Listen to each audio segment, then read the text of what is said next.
was having a conversation with a wonderful person in my life, and she was talking to me about, do you ever get nervous before you do these events? And it brought up so many great things, and I just wanted to talk to you about a way to transcend fear. First thing is understanding that all fear is a lie. I kind of was looking at the idea of, no, I don't really get that nervous. And then I was thinking, I was like, well, what could be the worst that happens? And one thought was, well, what if you do it wrong? Or what if you freeze up? And I want to show you a trick that's actually the truth that can help you with all of that.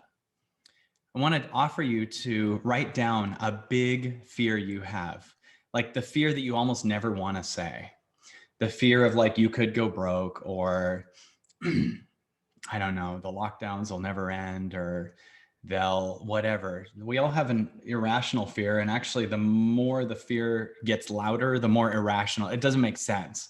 Like I remember my first time I started really experiencing anxiety, I was worried that I would make myself faint. And it was so specific. I was just like, you can't not think about something. So when I'm on stage, I'll make myself faint, and then it'll ruin my comedy career. And be like, what a weird specific thing. But really what I was scared of is that I wouldn't be able to do what I think that I am.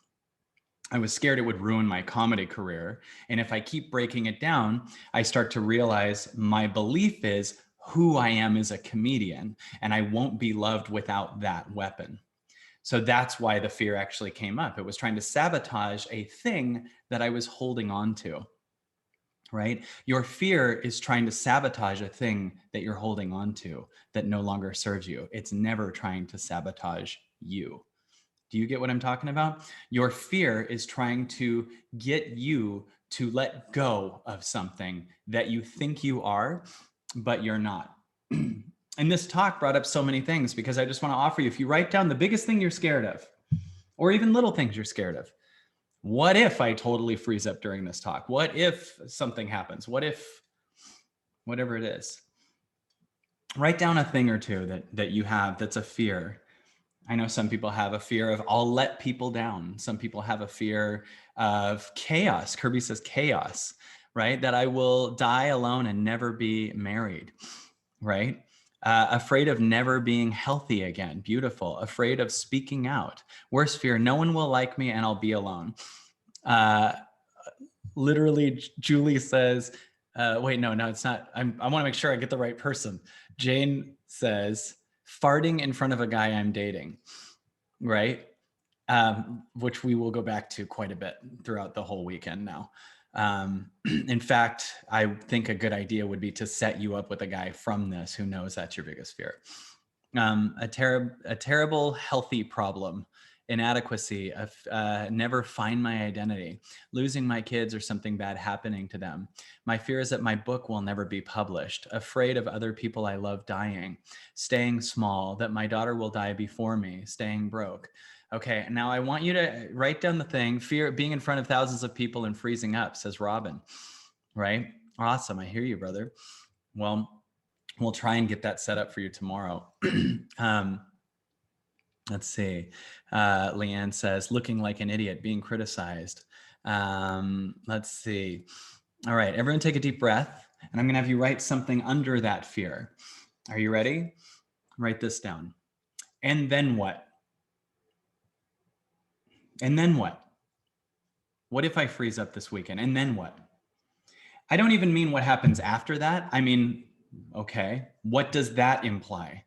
Let's say I freeze up, and let's say you all hate me because I couldn't do the talk, which I can't picture even. So anyway, you guys, when you get in the, like I don't know what it would look like, but let's say worst case scenario, you all don't follow my work or don't like it anymore or whatever, or you all attack me or you all whatever. And then what? What does that mean for me? What does that mean? Well, it would break apart any potential addiction I have to my audience. It would break apart any need to be seen on the external. It would break apart any part of me that is trying to do something to impress you versus to actually connect to source and do what I'm here to teach. it would actually like what would happen? So let's say you go, I become broke, and then what? Then what? And one thing I heard someone say, I've heard this many times. Let me ask you this. Some people have this and some people don't. Do you have a fear of death? And if you don't have a fear of death, then who cares of everything else? Who cares about everything else?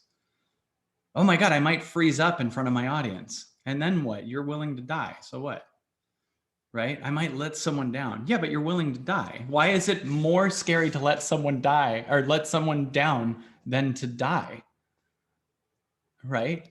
So when you realize that death is okay, when you get to a place of death is a part of life, it's inevitable. You being in an argument with death is your own insanity because it's completely a part of life. It's within the boundaries of all that is, right?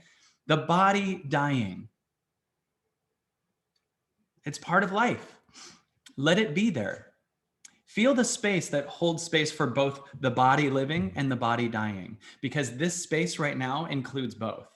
You can't be in the space without accepting death, right? Only external survival is trying to keep life going and not die. So if you're trying to not die in every given moment, ego is running the show. And not dying isn't just in literally not dying, but it's also in not being liked by people. It's also in freezing up on stage. It's also in going broke. It's also in someone not getting your point.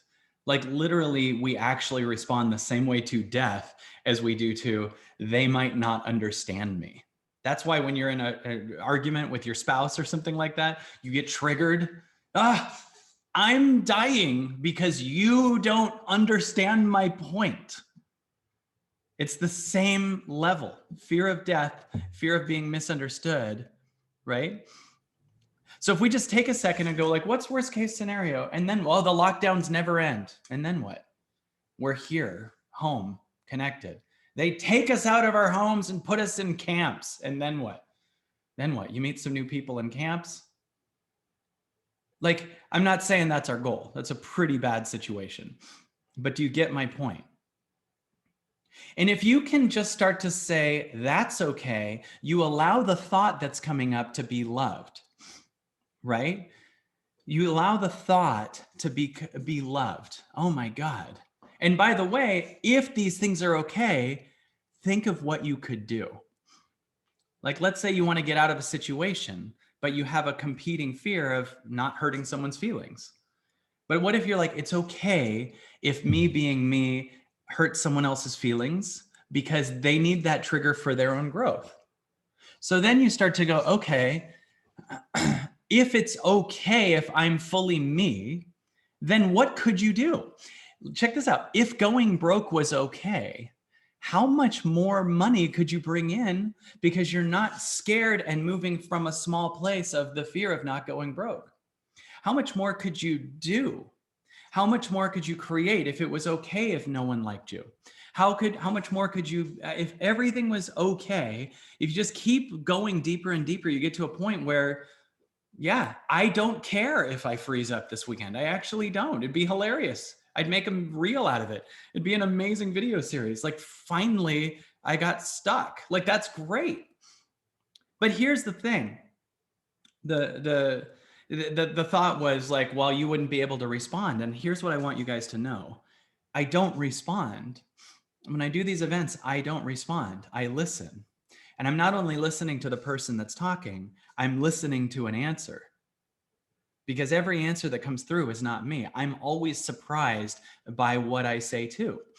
So it's literally, I'm just sitting here like an antenna, having a dialogue between the person's ego and some God that's connected to me. And you have that available if you're connected to the moment, right? Can you feel that? If you're connected to the moment, then guidance is always here. So you never freeze up. You're just listening. And you're listening not only to the person, but you're listening to the answer. You're listening to the space. You're listening. So I'm never responding to you, even if I talk back. I'm doing what I can to listen because there's always an answer here, which means you can never freeze up. Only your ego can freeze up, which is why freezing up would be a really good thing for you, because it'll realign you to hearing the truth. It is so arrogant for me to think that this stuff that's coming through right now is Kyle, the egoic structure, because I'm discovering it as I'm telling it to you. Right? And I want to offer you that. That's here. If you listen and you notice that the pattern that's trying to do it right is the old story that's scared that something will happen and you'll hit some trauma if someone doesn't agree with you, if someone doesn't understand you, if someone doesn't like you, if you run out of money, if you have a big bill, if you get audited by the IRS, if you get pulled over by a cop. All of those things are just like, they have nothing to do with you. Can you feel this space that's right here? And can you start out by being there for anything that you're usually scared of? And notice that usually when that scary thought shows up, you show up with a way to numb it or fix it or go to an addiction to run from it.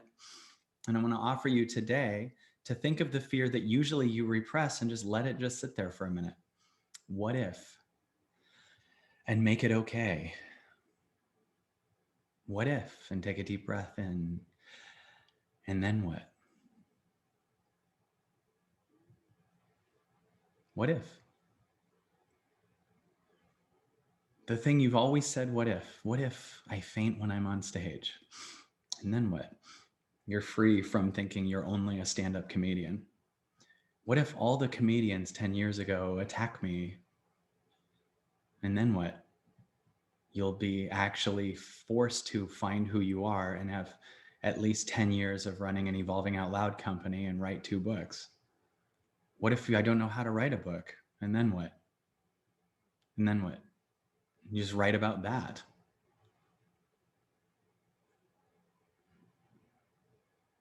What if no one buys it? And then what? You realize there's a day after that, right? What if I fail? Well, what's the next day? You finally, every day you fail, the next day you've also released your fear of that happening.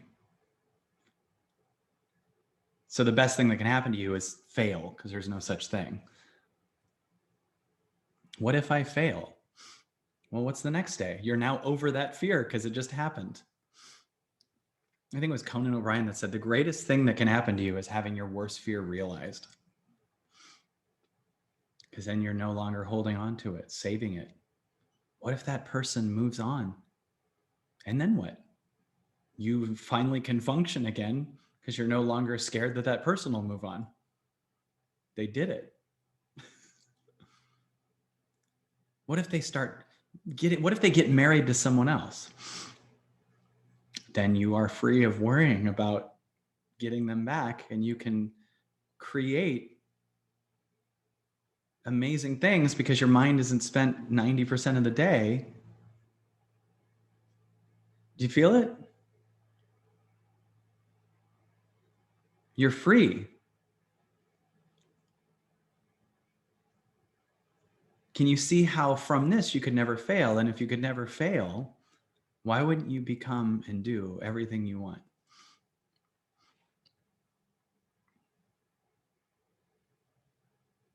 So now, if you started this and you wrote down a fear you have, what's the next day? Maybe you can write in the comments a little bit, what would happen? What would happen if that happened? What would happen if, was it Jane or Julie farts in front of a date? You never have to hold it in. You can, the rest of the date, be like, just so you know, I fart. I will be farting quite a bit throughout the rest of our relationship together. And if he's leaves because you fart, you might be considering someone else. Oh, I only date non-farting women.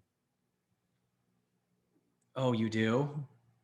I need to present that I'm a non-farting woman to you. I need to completely close off my body because impressing you would be better. You're literally saying a guy's opinion is more important than my body's release. I'm going to keep bean gas in my body to not lose this dude. That's not the guy for you. Right when you meet him, fart. Now, what's yours? What would happen? What would happen? What could happen on your big fear? Like, I just even feel, what if I froze up this weekend? I'm even freer. I get to see what pattern was trying to do something. Because God is talking 24 hours a day. We listen maybe 1% of the time. Usually, when we're in a stressful situation where we finally go to God, dear God, please help me with this talk or this audition or this interview or this date. Please, God, I need your thoughts now. What do I do now? I'm panicking now for this thing so I can get this. It's not even I really want to connect to God. I just want you to help me get this because this job interview is much more important than you, God. Can you feel what I'm saying? It's like God will go, you know what? You're so addicted to that job interview that we need to lose it. So you'll connect with me for real. Not just when you need something. The best thing that can happen to you is for that thing to happen to you. Can you feel that? Just here.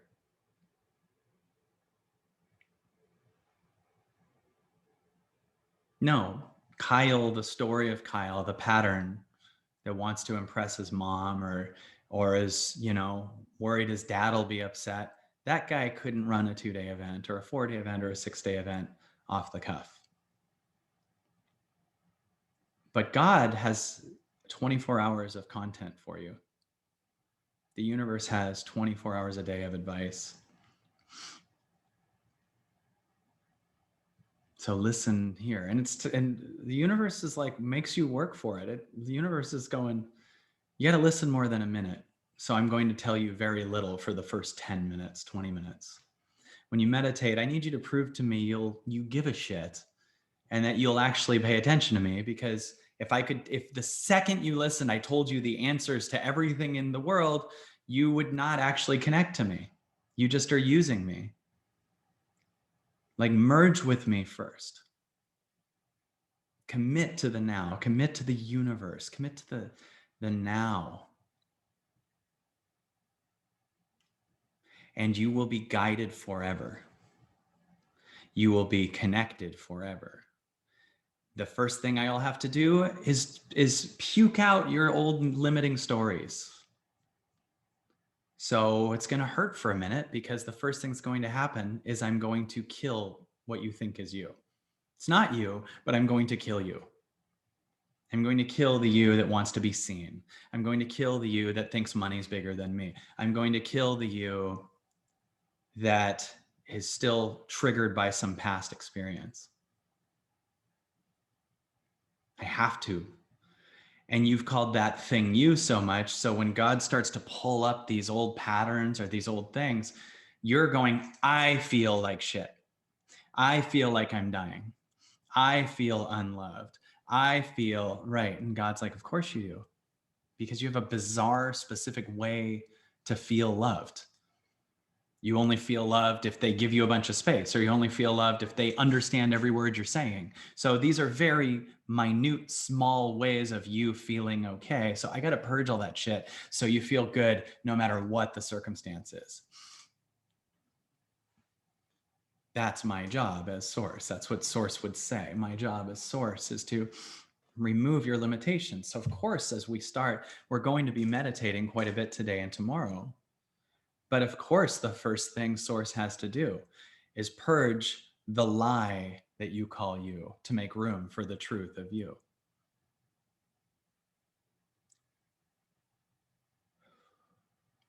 Right now, right here, there is nothing else.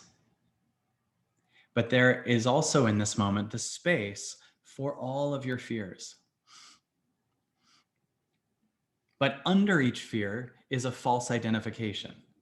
I'm scared I'm going to faint. That would ruin my career. The false identification is, I think who I am as a stand-up comedian. Why? Because I use stand-up comedy to get love, to get attention, to get seen.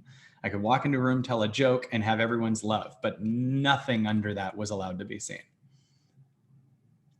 A lot of comedians have that. A lot of performers have that. A lot of us, we all have that. Who I am is what? What is something you, even if you say you know that you're not, what is something right now you could admit, even this second, you sometimes move based on this identification? Because I have a ton of them.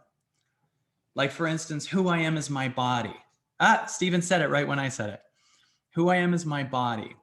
Meaning, if I age, I won't be loved. But my body's supposed to age, right? Who I am as a helper, who I am as my career, who I am as my bank account balance, who I am as a burden, right? So if you have who I am as a burden, then you have to keep being a burden or you die. Who I am as a rescuer, then you have to keep rescuing everyone or you would die. Who I am as a father. Yes, and that's a great one. I am also a father too, but I'm even more this now that holds space for the father, that holds space for that income, that holds space for that story, that holds space for the body, right? Take a deep breath in and release it, and let's start with who you are as now. And notice that all the things you just said can exist within that space. Like Layla says, a business owner. But if who you are is now, and in this now, you have a character that chooses in this moment to own a business, it's much more freeing, because if you think who I am is a business owner, then if the business falls apart, you're going to be in panic. But if you understand who I am as the now, right here, right? And in that now, there's a character in me that can give or take owning a business if I want. It's fine. The me in the now can play the stock market. The me in the now can have that money. The me in the now can whatever. Then these things aren't life or death for you, which will make them way better for you. Does that make sense? The more the business can form around your nowness versus you shove all of your nowness into the business, right? Like the business is my God, right? Don't make the character your God. Make the now the God, and then make everything that could happen to your character okay. What if the business falls apart? Then what? Right? So some of you have some really negative ones, like I'm someone who doesn't fit in. So if you believe you're someone who doesn't fit in and someone offers you to join their group, that would be death to a story that says who I am is someone who doesn't fit in. So you'll actually try to keep that identity alive. And just so you know, if you're the now, that's impossible. Can you feel that? If you're the now, it's impossible not to fit in. And isn't saying I don't fit in such an FU to God? Like, God's like, you're here. Like, do you look at stars in the sky and go, that one doesn't fit in with the other ones? Like, they're all each their own unique thing. And I don't care if a bunch of them clustered up and liked each other and became a clique and hated 7 stars. They all equally are there. There's no such thing as fitting in. Everything is there. You belong here. The end. Right? You belong here.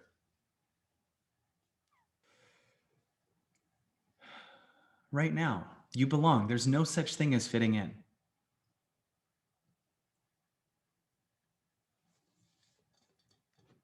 The only way you could not fit in is if you left the now, which is impossible. There's nothing wrong.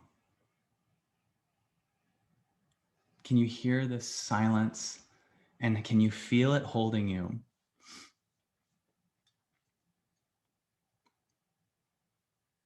There's nothing else. Nothing is as true